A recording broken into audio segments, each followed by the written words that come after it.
Um bom dia a todos e a todas. Eu sou Igor Sacramento, pesquisador em saúde pública pela Fiocruz. Estou com vocês aqui desde o início da pandemia da Covid-19, abordando temas relacionados ao campo da saúde, particularmente, e o impacto da pandemia na vida social contemporânea. Conversamos com diversos pesquisadores associados ao campo da saúde coletiva, mas também da medicina, da biologia, da comunicação, da informação, da história, da geografia, enfim. E mostrando, na verdade, o processo de mobilização de do conhecimento em várias esferas, em vários campos diferentes em relação a essa pandemia. É um prazer hoje poder contar com a presença da professora Ana Valéria Mendonça, que é especialista nas relações entre informação, comunicação e educação em saúde. Também uma grande parceira em defesa do SUS, em defesa de pesquisas voltadas para esse campo de investigação, particularmente ressaltando a dimensão das ciências humanas e sociais em saúde no seu trabalho. A gente vai conversar um pouco sobre o trabalho dela, sobre a trajetória dela, mas também ressaltar especialmente como ela e o laboratório que ela coordena, que é o ECOS, como que tem se organizado e pesquisado diante da pandemia da Covid-19. Gostaria de lembrar algumas coisas, que o nosso objetivo aqui com essa live é, na verdade, fazer circular conhecimentos e informações baseadas em pesquisas científicas e também registrar para o futuro o que nós estamos vivendo com essa pandemia, né? De certa forma, ajudar a contribuir com novas pesquisas em relação a pesquisas possíveis depois sobre essa memória que está se construindo no futuro. Bom, eu vou convidar a Ana Valéria para fazer parte dessa conversa aqui. Vocês podem fazer perguntas, eu fiz as minhas, eu fiz algumas, mas vocês podem fazer também algumas perguntas e eu vou convidá-la para a nossa conversa aqui, tá bom?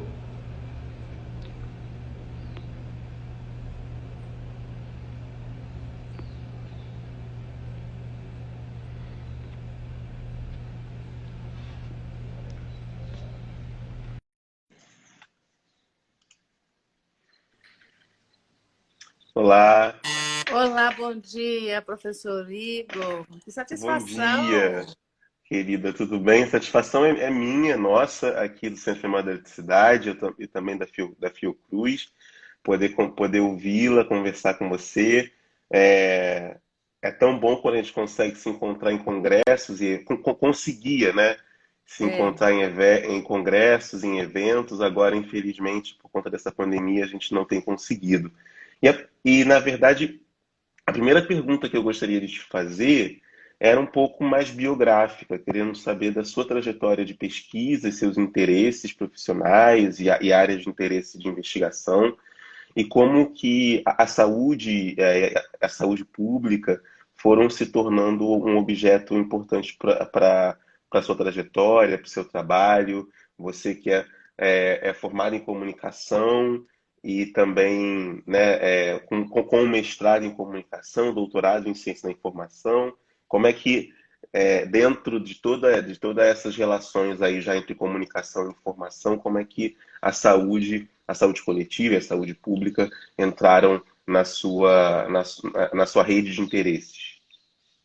pois bem, eu fico inicialmente, então, aqui nessas minhas primeiras considerações, agradecendo muitíssimo o seu convite. Eu fico lisonjeada de participar desse bate-papo com você e o seu público, o público da Memorial, é, e também o público do Ecos, né? Eu aproveito inicialmente já para convidar a todos e a todas e a todes que agora professores e pesquisadores aprenderam a pedir joinha, curtir, segue Sim, lá. Então, segue o nosso laboratório nas nossas mídias sociais, no canal do YouTube, @ecos_FSUNB. Vai ser uma satisfação ter você conosco, você que é o seu seguidor, né, Igor?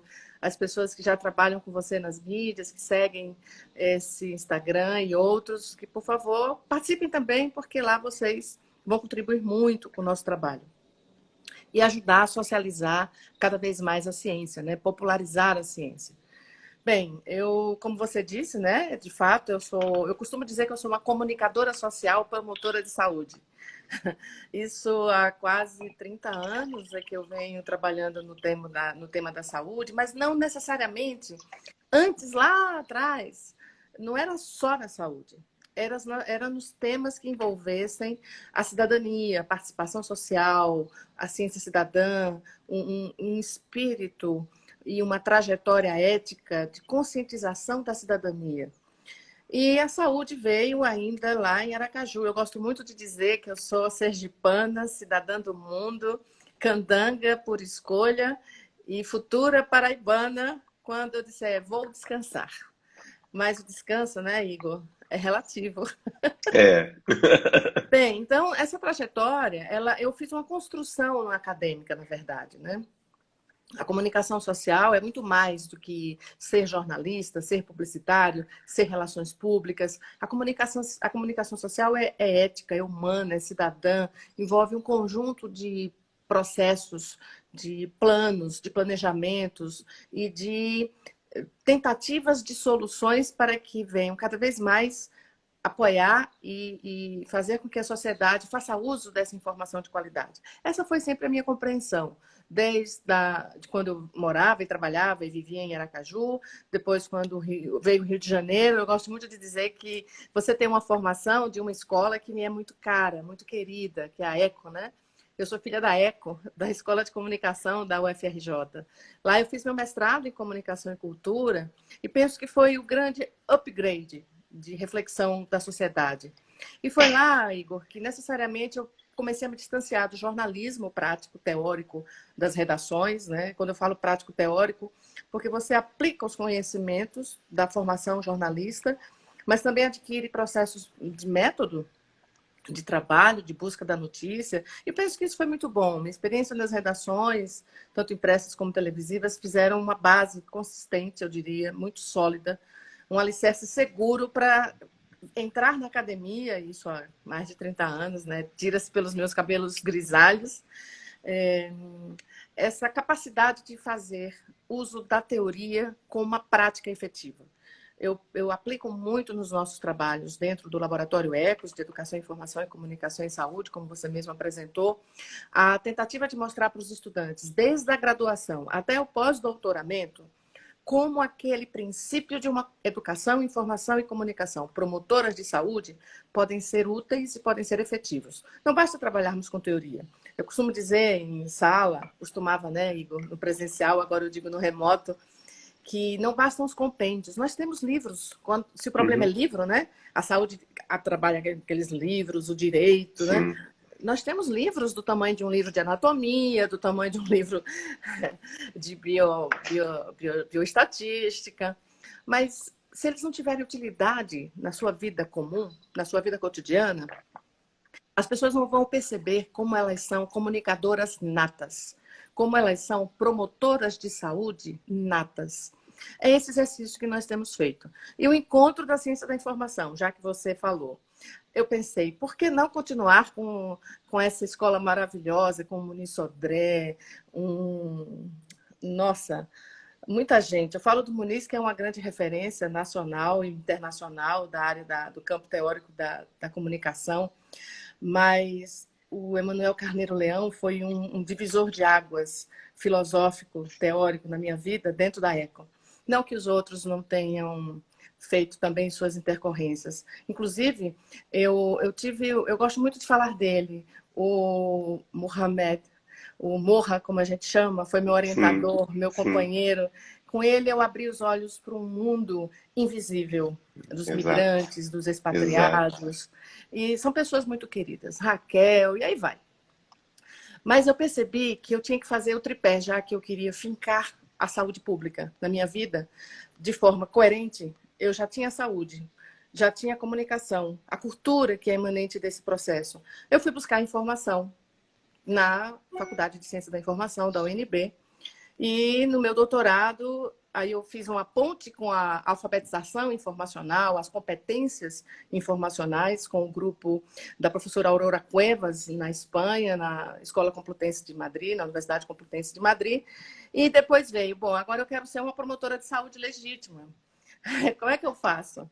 E veio o meu pós-doc, na época, na UQAM, na Universidade do Quebec, em Montreal, com a professora Liz Renaud, uma segunda mentora, né? Eu digo que o meu primeiro mentor foi o professor Antônio Lisboa Carvalho de Miranda, um homem do mundo, um cientista da informação, que também é jornalista, exemplar.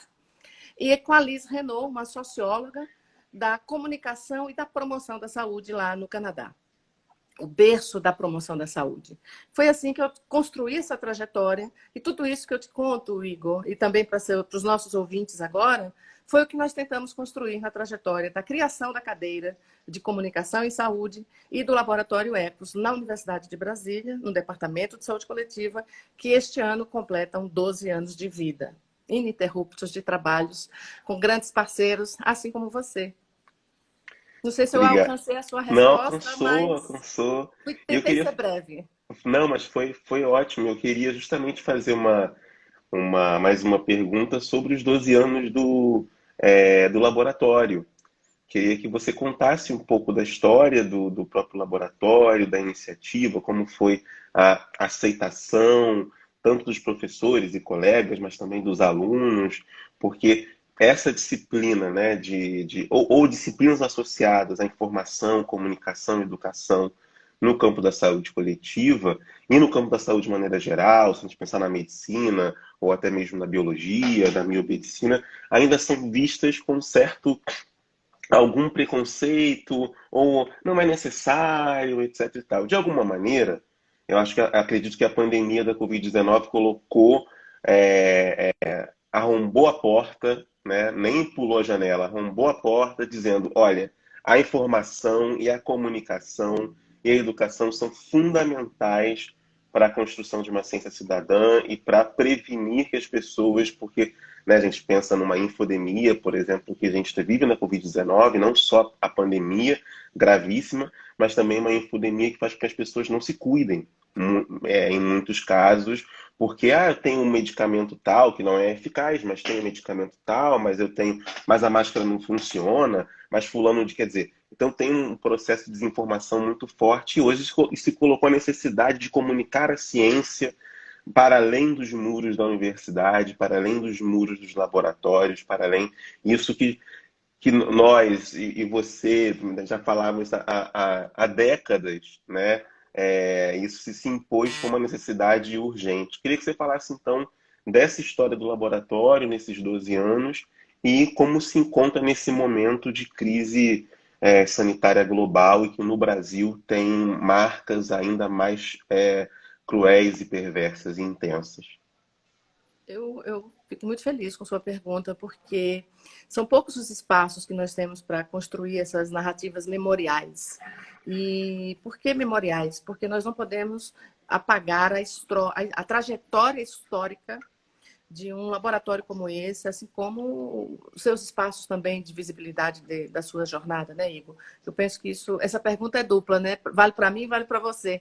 Porque é realmente muito difícil trabalhar um tema numa área de ciências da saúde, como você mesmo disse, que envolve aí cursos de medicina, enfermagem, nutrição, aqui na UNB, né? Odontologia, farmácia, ampliando para a faculdade de Ceilândia, aí você tem fisioterapia, fonoaudiologia, terapia ocupacional, enfim, uma infinidade de cursos de áreas duras, técnicas voltadas ao atendimento, ao tratamento, à saúde, vida, morte, ao processo curativo.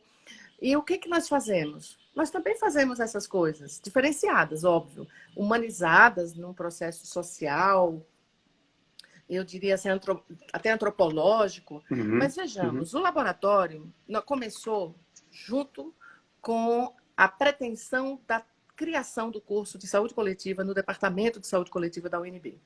Só uma trajetória histórica. O nosso Departamento de Saúde Coletiva ele é um dos mais antigos, junto com a própria criação da faculdade, porque lá foi gestado o Núcleo de Estudos em Saúde Pública, na época com o professor Eleutério Rodrigues Neto, e todo um conjunto de colegas, alguns que já se aposentaram, outros ainda permanecem na casa, e que foram algumas das pessoas que ajudaram na formulação do capítulo da saúde da Constituição Federativa, que estavam no movimento pré-constituinte, constituinte e da criação efetiva do Sistema Único de Saúde, a criação do CONAS, do CONASEMES, são sujeitos históricos que integram o nosso departamento, assim como também integram a Fiocruz, embora nós não estejamos no canal da Fundação. Mas, quando eu faço essa ponte, é porque eu quero dizer que o curso veio depois. Você sabe perfeitamente que a Associação Brasileira de Saúde Coletiva, a Abraço, não nasceu para apoiar, para receber os cursos de graduação, porque não existiam. Os cursos de pós-graduação vieram antes do que os cursos de graduação. O que foi, de certa forma, favorável nesse cenário? O departamento, como ainda não tinha o curso foi criado somente depois da nossa cadeira, nós estávamos dentro de um projeto que se chamava PET Saúde, né, os Programas de Educação para o Trabalho, e tinham todos os estudantes da faculdade, menos de saúde coletiva, porque eles ainda não existiam.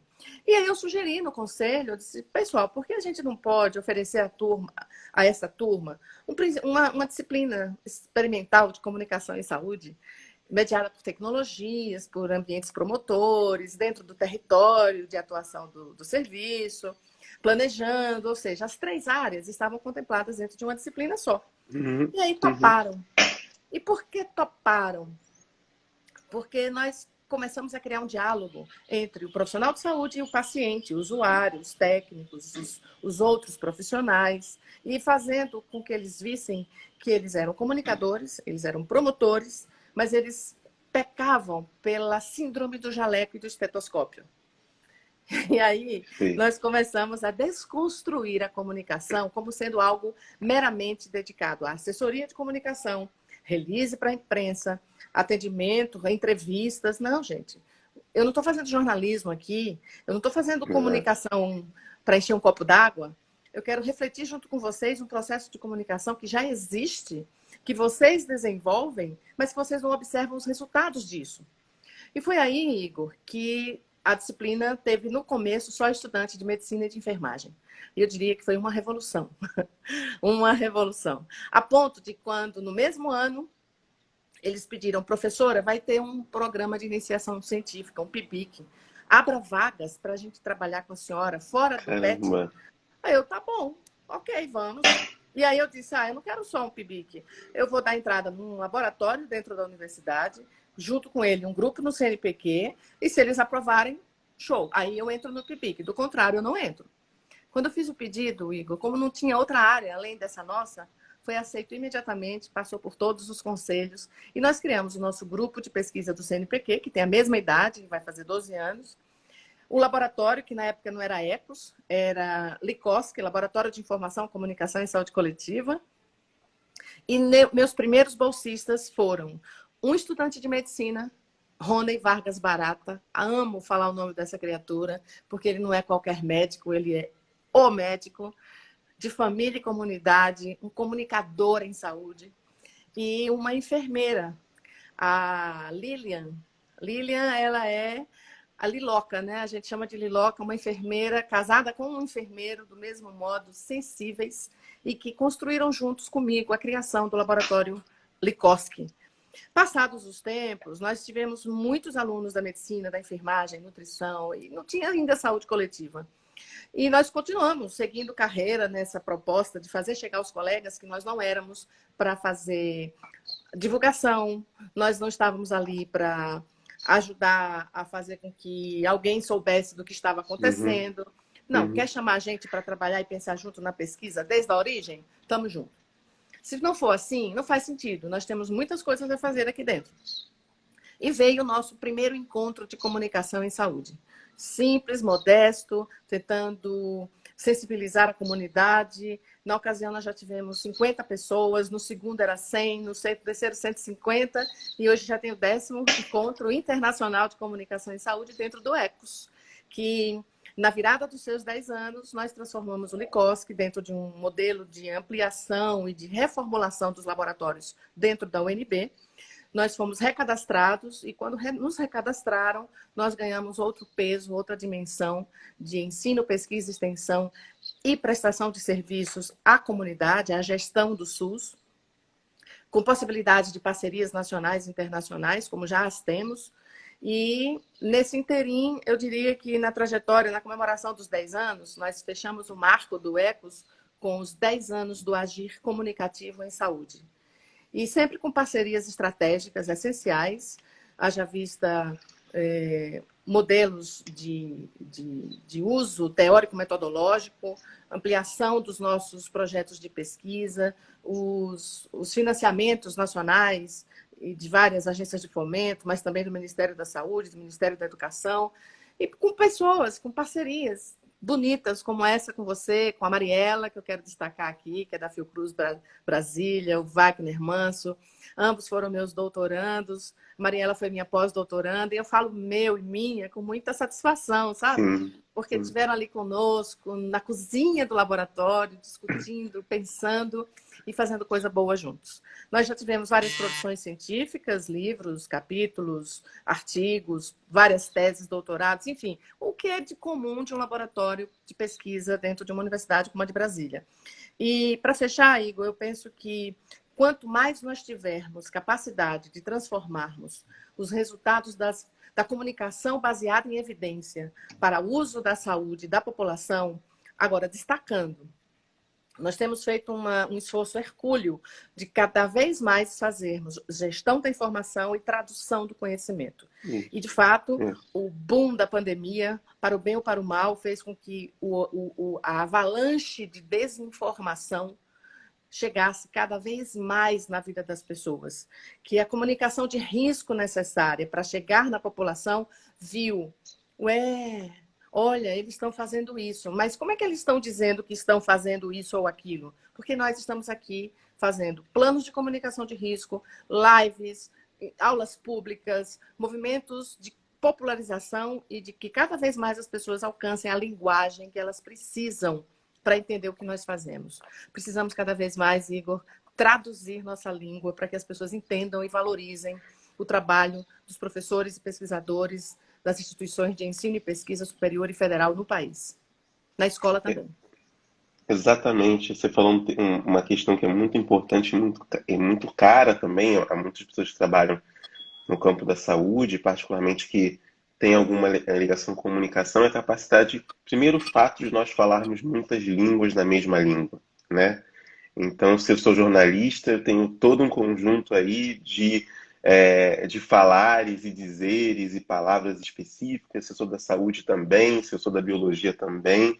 Então, fica a necessidade, como você bem colocou, de processo de tradução do conhecimento, ainda mais num contexto de acelerada mediatização, em que o pré-print, que para nós é um termo muito familiar, mas que para outros não pode ser uma prática familiar, inclusive, não só o termo, mas a prática familiar, mas que outros podem chegar e dizer e mandar, eu vi um artigo científico que diz isso.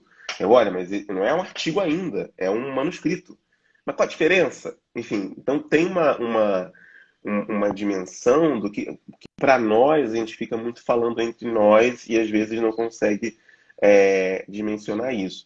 E uma coisa que me chamou muita atenção, que já em março do ano passado, ou seja, há um ano, o laboratório ECOS já produziu um plano de comunicação de risco para a pandemia de Covid-19 e, a meu juízo, de maneira muito pioneira naquele momento, de discussão de alguns eixos muito importantes, como da tradução do conhecimento, da ciência cidadã, da qualidade da informação. Queria que você falasse um pouco desse plano de comunicação de risco e da importância da comunicação de risco, ainda mais em contextos epidêmicos, e no caso particularmente pandêmicos, como esse que a gente está vivendo. Queria que você falasse um pouquinho sobre isso e como que se estruturou de maneira tão rápida essa resposta, como é que foi esse processo. Imagino que não tenha sido fácil. Nada é fácil, né? Nas condições que nós trabalhamos e principalmente no processo pandêmico. Mas teve uma variante interessante. Em fevereiro, nós já estávamos retomando as atividades na universidade, pós-recesso de final de ano, E na nossa primeira reunião de colegiado, já se anunciava o risco e também o estado, ainda não de pandemia, né, mas do vírus, do crescente do vírus, a partir da Ásia, chegando na Europa. Tínhamos colegas que na época estavam em estágios dentro da Europa, na América.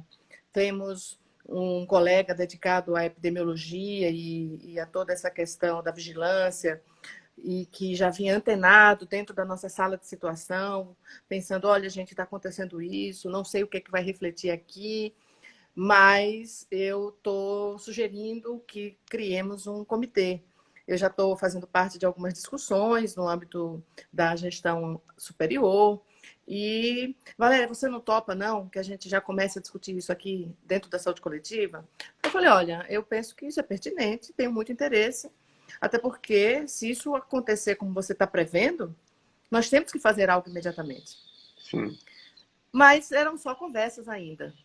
Eu entrei no comitê da UNB, no COES, no Comitê Operacional da Prevenção, né, da questão da Covid-19, e começamos a fazer discussões, pequenas reuniões, discutindo o cenário, a comunicação de risco como um todo, os passos e tudo mais. E aí, o que aconteceu? Nós começamos o semestre, na primeira semana de março, e eu me lembro bem, dia 9 de março, foi uma segunda-feira em 2020, e nós estávamos, foi o meu dia de estreia como coordenadora do curso de saúde coletiva em 2020. Eu estava assumindo a coordenação do curso. E nesse cenário, nós estávamos com toda a semana programada de acolhimento, a semana de saúde coletiva, e na quinta-feira cai aqui em Brasília o anúncio do governo do Distrito Federal de que haveria um lockdown, um distanciamento, uma série de medidas de forma abrupta, que tomou a todos de surpresa, e não teve mais aula. Na sexta-feira, a UNB decretou a paralisação de todas as atividades. Ou seja, o semestre mal começou, nós já estávamos em distanciamento social. Os trabalhos internos não tinham parado. E a equipe do laboratório ainda estava no momento presencial. Nós já vínhamos discutindo, olha, vai ter essa necessidade, vamos trabalhar nesse item. Nós temos duas pesquisadoras em específico, são mestres em saúde coletiva, a Natália Fernandes trabalha com tradução do conhecimento e a Luana Dias trabalha com gestão da informação e qualidade da informação em saúde. Ambas sanitaristas, ambas mestras em saúde coletiva e ambas, a Natália no momento discutindo a educomunicação e a Luana a gestão da informação no serviço, além de outras pessoas, né? Nós temos um conjunto de colaboradores, de pesquisadores, e entre elas eu também quero destacar, nós temos uma jornalista em saúde, que é a Ada Alvarado, e outros pesquisadores, o João Armando, que trabalha com os ambientes propriamente ditos, as PICs dentro desse processo, como elas se refletem, e uma série de professores colaboradores. A professora Fátima Souza, que discute as políticas, a professora Muna Odé, que discute conosco a ciência cidadã, o professor Cláudio Lorenzo, que discute o observatório do erro, ou seja, onde está o erro na informação em saúde, e um conjunto de pessoas. Eu quero destacar também a professora Rafisa, que é do SOS Imprensa, um dos mais antigos projetos de extensão da Faculdade de Comunicação da UNB. Nós tínhamos todos esses parceiros, pesquisadores internos, estudantes, e vimos qual é o nosso esforço nesse momento. Vamos fazer um plano de comunicação de risco. Temos o problema, temos a teoria, a metodologia, precisamos ter nossos esforços dedicados a isso nesse momento. E foi assim que surgiu. O plano de comunicação de risco, ele nasceu, nós dedicamos todo o mês de março para fazermos esse documento. Eu digo sempre ao pessoal, gente, está inacabado. O plano de comunicação de risco não está pronto, ele está inacabado. Já reclamei com o povo, né? Aqui, olha os puxões de orelha em público. Gente, precisamos voltar a nos debruçar e voltar a fazer as atualizações, porque o que pensamos que estava adormecendo, sendo solucionado, a tua cara é a minha, Igor, sem chance. Aqui no DF nós voltamos ao lockdown, voltamos aos distanciamentos, agora temos os toques de recolher a partir das 22h, a UNB ainda continua à distância no remoto, ainda estamos no meio do segundo semestre de 2020, apesar de estarmos em 2021. Ou seja, o cenário da pandemia ainda está instalado entre nós. Por isso que a gente precisa renovar algumas questões do plano, que pensou naquela época, em primeiro lugar, distribuir cards informando as pessoas. Eu posso sair com o meu cachorro na rua por causa da pandemia, do vírus? O cachorro vai fazer com que eu me contagie? Sim, Como é que eu isso. faço para limpar os alimentos quando eu trago das compras? De que forma eu posso cuidar da minha saúde mental? Uma série de outras questões que foram surgindo, curiosamente, a partir dos estudantes, professores, todos os departamentos acabaram fazendo parceria conosco. A nutrição, a enfermagem, a veterinária, a psicologia, a própria UNB. E eles viram um movimento que era independente do COES. Tanto que nós ganhamos um outro corpo lançando as lives, os temas de conflito, as aulas públicas, porque não é só fazer uma live no YouTube, é fazer uma aula pública e que ela se aproxime Sim, de você, que ela chegue até a sua compreensão. E, principalmente, Igor, nós fizemos um arranjo, digamos assim, de gestão da informação com o CONAS, a quem eu quero agradecer muitíssimo, ao grupo da comunicação, da assessoria de comunicação deles. Nós fizemos várias webconferências e sessões de trabalho remoto com toda a equipe de assessores de comunicação dos estados e também ao CONASEMES. Porque, para quem não sabe, né, quem está nos assistindo e não sabe, o CONAS é o Conselho Nacional de Secretários Estaduais de Saúde e o CONASEMES é o Conselho Nacional de Secretarias Municipais de Saúde. No CONASEMES fizemos o mesmo movimento. Trabalhamos em webconferências, fazendo sessões de análise, de diálogo com toda a rede COSEMES de assessores de comunicação, fazendo tradução do conhecimento. E nossa primeira preocupação, Igor, e que permanece no nosso plano de comunicação de risco, que você nos desafiou a atualizá-lo imediatamente, é o seguinte: não basta, não adianta você fazer a comunicação pelo medo com as pessoas. Isso isso. promove estresse, estigmas, depressões, crises de identidade. Você vulnerabiliza a pessoa que recebe aquela comunicação e, ao invés dela querer se aproximar de você, ela se distancia.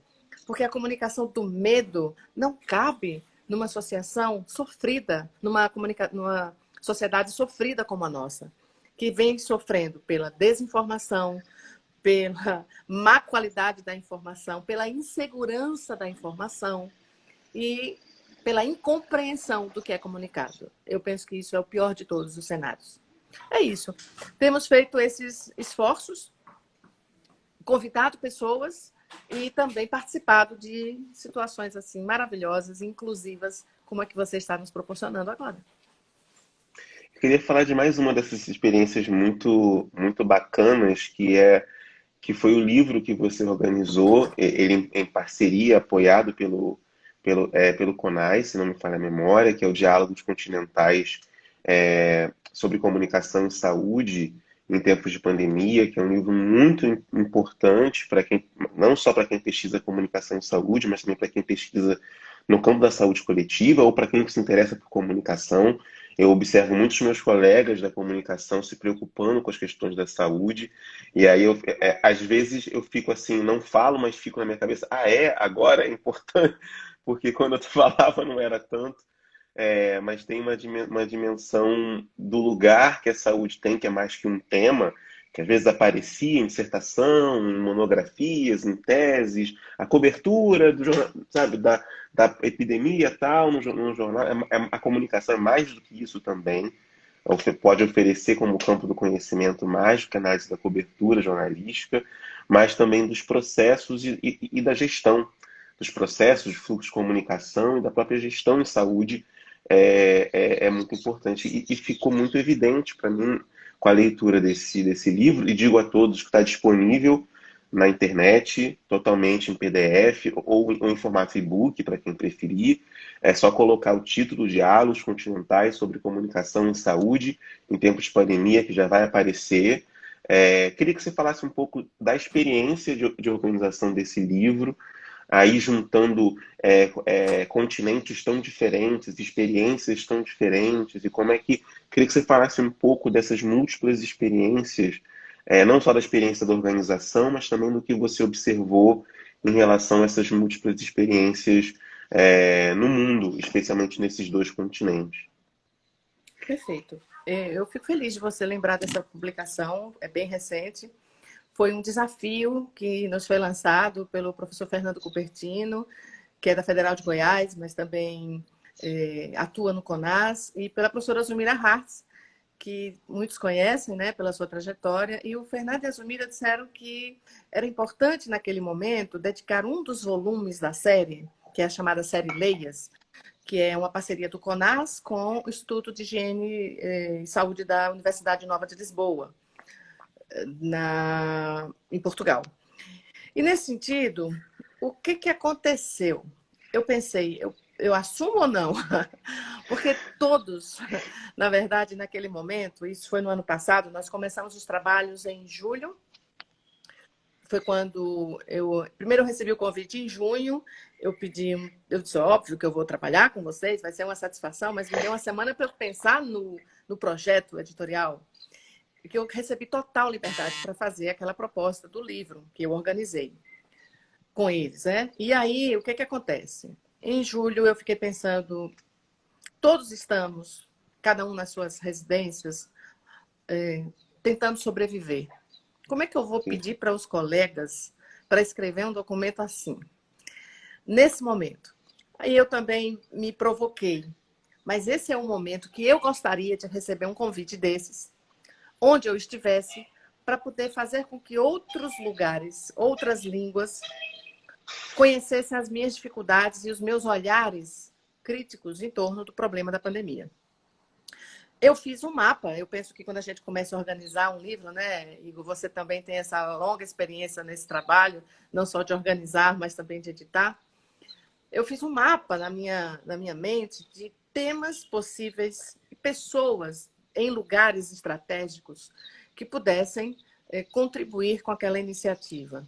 Claro, não estão ali todas as pessoas que eu gostaria de ter convidado, porque eu também tinha limite de páginas. Então, nós imaginamos um cenário brasileiro, e eu não abri mão de contemplar as 5 regiões do Brasil, e privilegiando logo o Norte, e assim sucessivamente. O meu Nordeste, Centro-Oeste, Sudeste, Sul, mas com temas que pudessem se interconectar com a gestão, com a prática. Porque, de certa forma, eu pensei, o CONAS é um ambiente de gestão estadual, tem uma outra esfera. Claro que nos países que eu posso convidar outras pessoas, não necessariamente a estrutura federativa é parecida ou seria igual com a do Brasil. Nós temos muitas singularidades. Mas eu confesso que não foram só aqueles convites. Eu fiz inúmeros convites para amigos, parceiros que à época não podiam contribuir, à época, inclusive alguns por perda de familiares pela Covid-19. E só assim eu pude saber, pude me solidarizar, participar desse movimento também na vida dessas pessoas muito queridas. E aí veio a proposta de interconectar, né? Se você perceber o livro, no prefácio, na apresentação da obra, eu construí um diário de bordo, porque eu me imaginei exatamente naquele movimento de uma navegante buscando intercontinentes, interlínguas, as suas pluralidades, os seus multi-olhares em razão de um problema comum a todos. Ou seja, da pandemia comum a todos, a diferença da cultura, da teoria, das reações das mídias e também da sociedade, por conta desse aspecto do adoecimento e do sofrimento. Ah, mas olha, teve gente que sofreu mais que nós, mas não teve tantas mortes como nós estamos tendo hoje. Eu penso que o Brasil ainda é o país com o maior... Penso não, né? Está aí para todos verem. Com o maior risco global atualmente. Por isso que tivemos muito cuidado de pegarmos a Europa, né? Óbvio, Portugal não poderia sair, não podia estar fora. O professor Santoshi já é um parceiro de outras épocas, de outras atividades dentro do ECOS. E, assim, experiências, inclusive, que mostraram pessoas que estavam dentro do grupo da Oxford, lá trabalhando, como o grupo do Santosh, que traz toda a experiência das mídias e do trabalho de quem estava por dentro trabalhando na vacina, no âmbito da comunicação, o pessoal da Escola de Comunicação da Universidade de Portugal, da Universidade Nova de Lisboa. E também nós descemos para a América do Sul. Nós tivemos México, Uruguai, mas nós convidamos outras pessoas. Tivemos algumas, como eu disse, né? com condições de saúde muito precárias, inclusive saúde mental, de dizerem assim, Valéria, eu não consigo produzir agora porque eu estou com muito medo de produzir. Uhum. Literalmente. Esse é um medo, né? Produzir como? Aí eu disse, mas medo de quê? Aí uma das respostas que eu tive de uma amiga que estava muito frágil, do inusitado, medo do Uhum. inusitado. E eu disse, olha, é esse inusitado que a gente precisa saber. E nós convencemos que ela produzisse esse trabalho. No Canadá, nós saímos um pouco do eixo de Montreal e de Toronto, fomos para Ottawa, porque era um grupo também muito curioso, muito interessante. E o professor Isaac teve uma contribuição também muito boa no sentido de analisar um outro lado. Por quê? É a capital federal do Quebec. Nós estávamos ali, Ottawa estava num ambiente diferente, e quando nós víssemos toda essa conjunção de aportes que cairiam no Brasil, nós pensamos, fechou. E não tinha texto ainda. Penso que quando eles vieram, houve uma certa harmonia na produção, uma harmonia que gerou uma apresentação de diário de bordo. Um diário de bordo onde todos fomos navegantes num mar revolto, que continua revolto. E por isso eu tenho dito agora em março, nas atividades que eu participo, viu, Igor, que as águas de março nos tragam vacina, para que os nossos Isso. mares se tornem cada vez mais mansos. Nós estamos precisando agora de mansidão. Nós não estamos precisando mais de ondas revoltas, né? É isso, foi um desafio intenso. Eu aqui, mais uma vez, agradeço ao professor Fernando, à professora Zulmira, à equipe do CONAS e do IH, porque possibilitou que nós fizéssemos essa tradução específica para a comunicação em saúde. Isso é um bom destaque. É um ótimo destaque. Eu mais uma vez recomendo a leitura para quem se interessa por esses temas.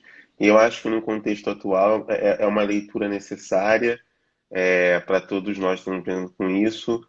Os textos também, eles não têm uma linguagem excessivamente acadêmica, eu disse excessivamente no sentido que nós também gostamos, né, dos ensaios teóricos, de elaborações mais densas. Nós gostamos também mesmo, isso faz parte também da do nosso ofício como intelectuais e pesquisadores. Mas esse livro em particular, Inclusive, você está com um agora, muito bom. Eu recomendo também, publicado recentemente aqui no Instagram do La Memorial. Eu recomendo a leitura.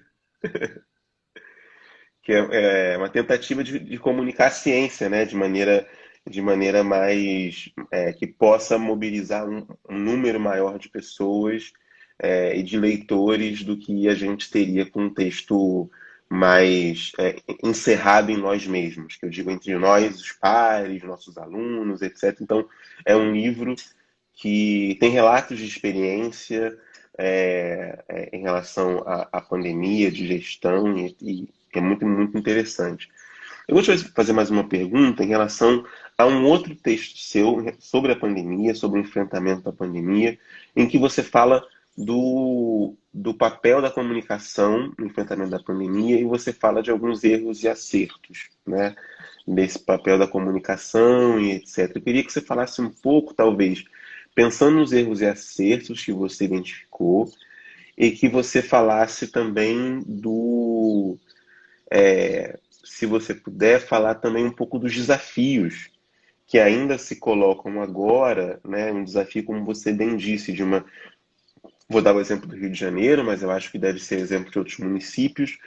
O calendário de vacinação foi suspenso, mais uma vez, né? Pela terceira vez já. Então a gente vive um momento também de sem vacina. Isso coloca desafios importantes para a comunicação. Ao mesmo tempo, os relatos que eu tenho, que me chegam, de uma quantitativa muito grande de pessoas se vacinando, até os 76 anos, porque é onde o calendário vacinal no município do Rio chegou, mas muita gente se vacinando, mas também ao mesmo tempo muita gente se vacinando, o que é uma excelente notícia, ainda mais com tanta desinformação em relação à vacinação. Mas por outro lado também é uma notícia ruim em termos da quantidade de doses que nós ainda precisamos para, como você muito bem disse na sua analogia, de mansidão, de calmaria, né?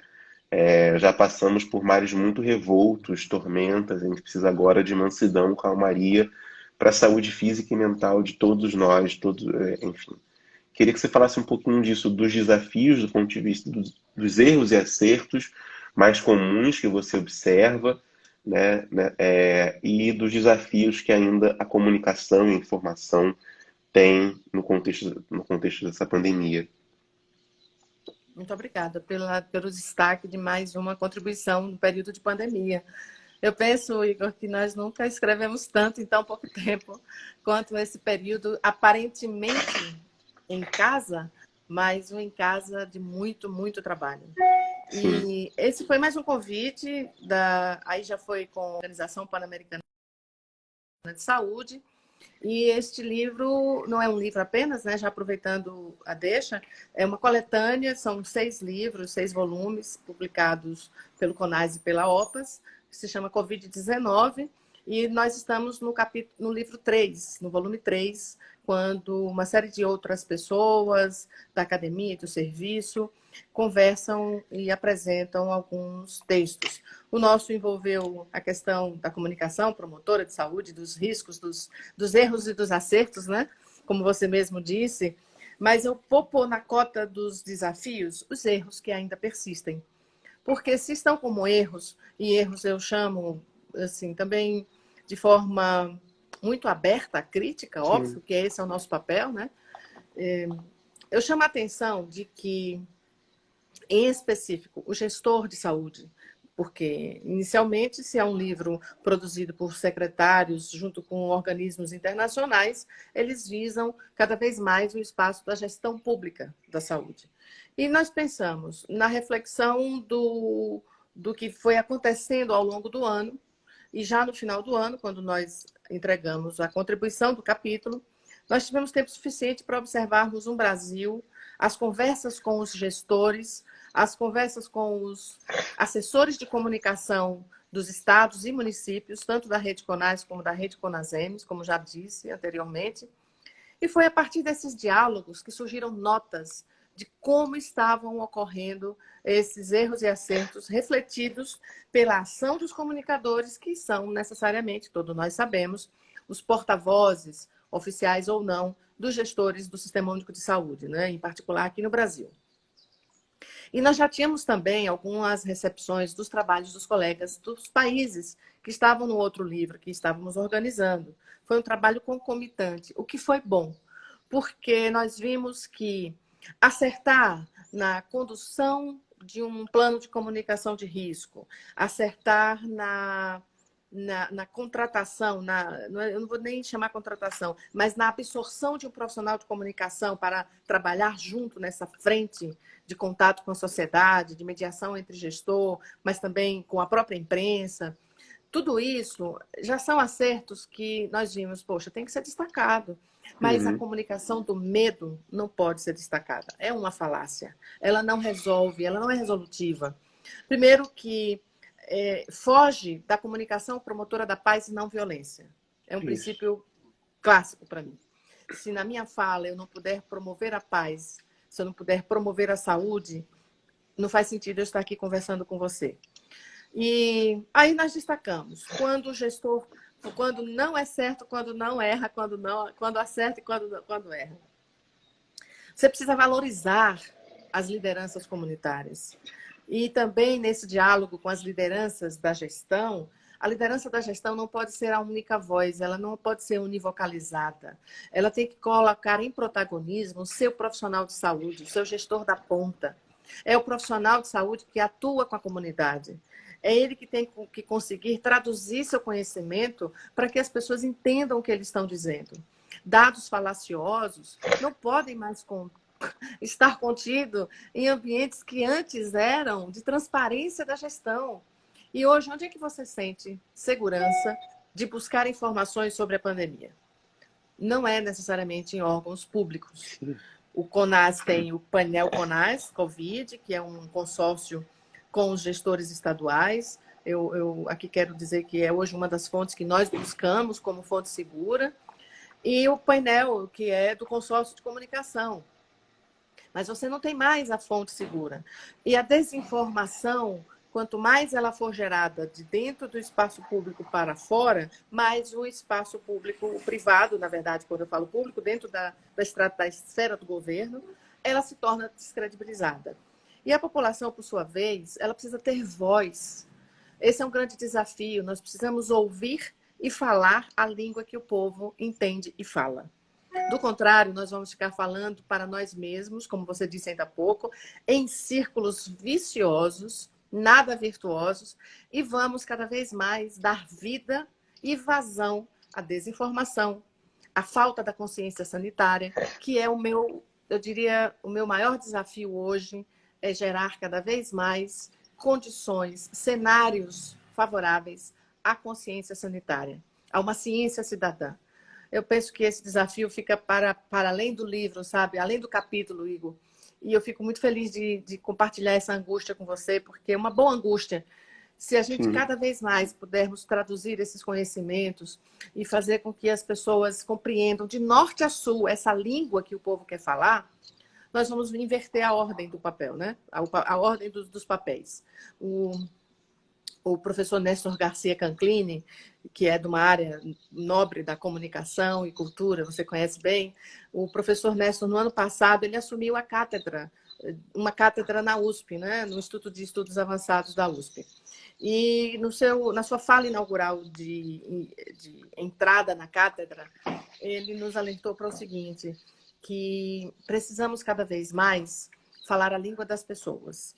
E ao invés de perguntarmos o que dizer, nós temos que exercitarmos como dizer. E o que elas querem saber. Veja, o nosso meio de comunicação é um Instagram de linguagem rápida, de mensagens instantâneas. As pessoas são mais visuais, elas leem menos, elas criptografam as suas mensagens e valorizam muito os grupos de WhatsApp. E os WhatsApps de família, aqueles grupos onde você encaminha uma informação e ela se torna verdade para a família inteira, é que tem sido o maior disseminador de problemas de saúde da população.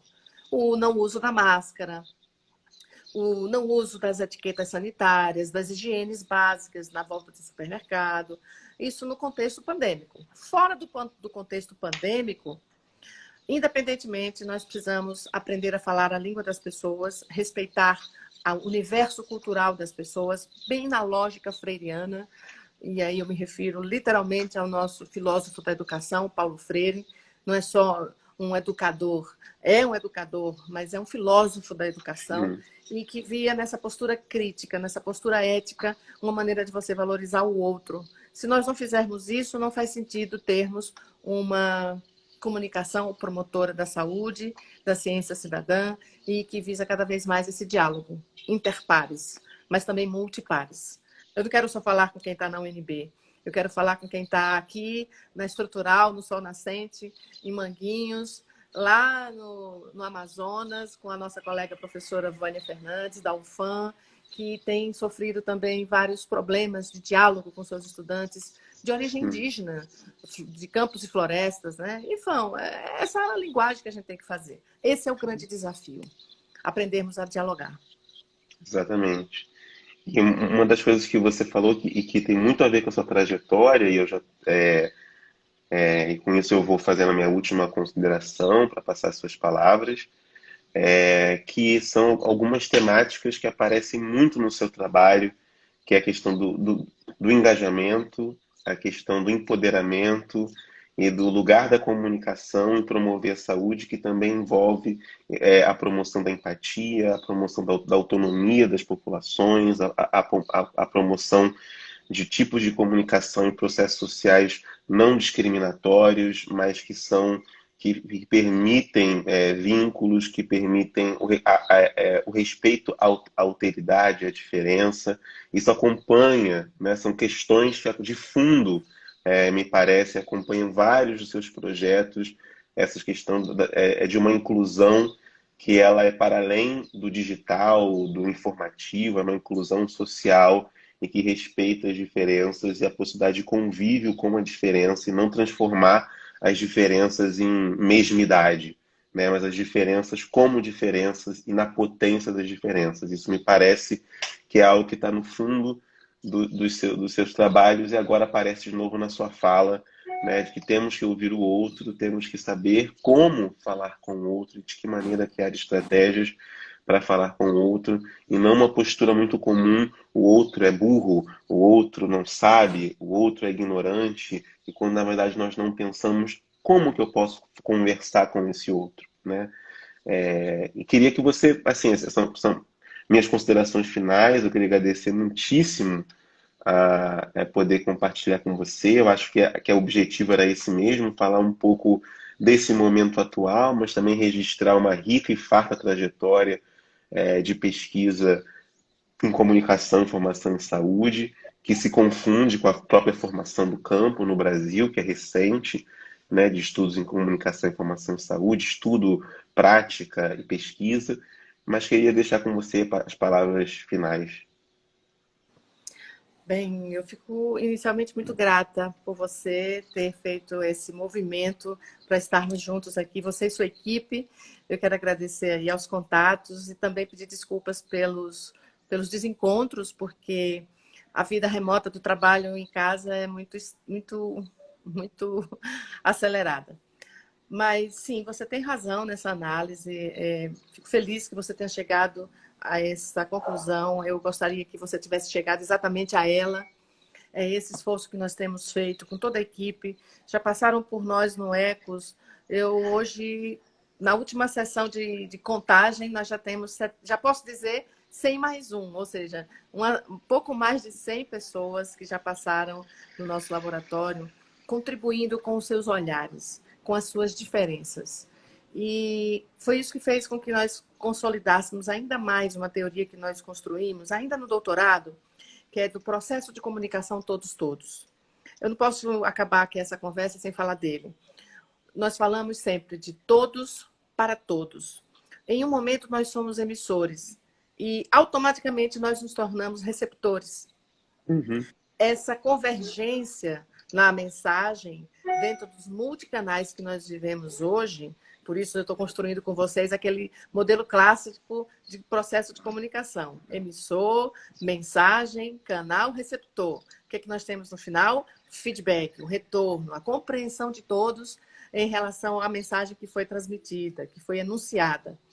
Mas quando nós temos um processo como esse que eu estou aqui discutindo com você, que é um processo onde o emissor é múltiplo, ele é multivocal, e ele, em algum momento, ele é receptor daquela informação, haja aí o exemplo dos grupos de WhatsApp, das redes Uhum. sociais, Uhum. é aí, veja, pronto, nós temos materialidade ao processo de comunicação todos.